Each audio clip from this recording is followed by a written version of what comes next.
find ourselves in the midst of a diabetes and obesity epidemic. Everyone is looking for answers and ways to decrease the risk of developing diabetes.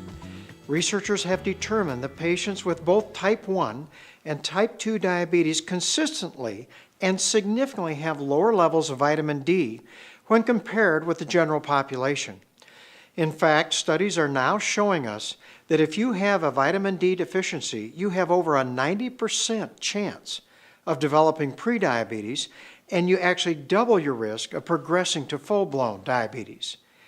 The connection between vitamin D and diabetes is due to the large number of vitamin D receptors found in the beta cells of the pancreas, which are the insulin-producing cells in your body.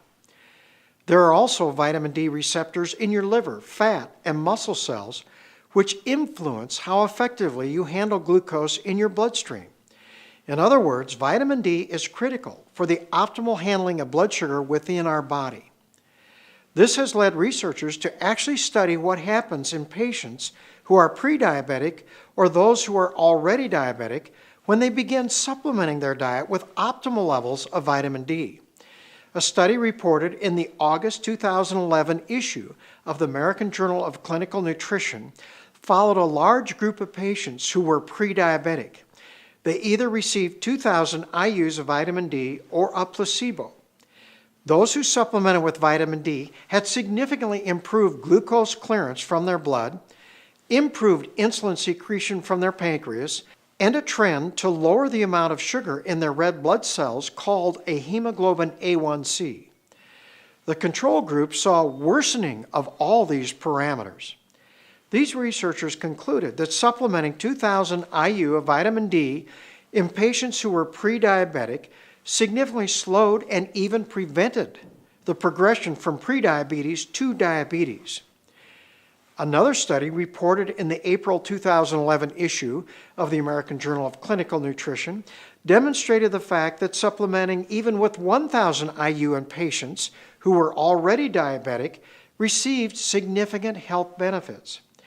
These researchers documented significant decreases in fasting blood sugar, improved hemoglobin A1C, improved insulin resistance, and waist circumference and body mass index when compared to those control diabetics who received just a placebo.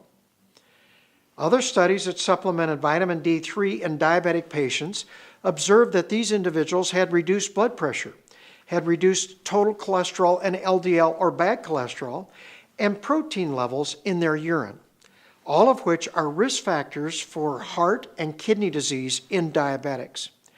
With very few exceptions, doses of vitamin D3 less than 1,200 IU daily have not been shown to be as effective as doses greater than 2,000 IU daily in demonstrating these health benefits in both pre-diabetic and diabetic patients.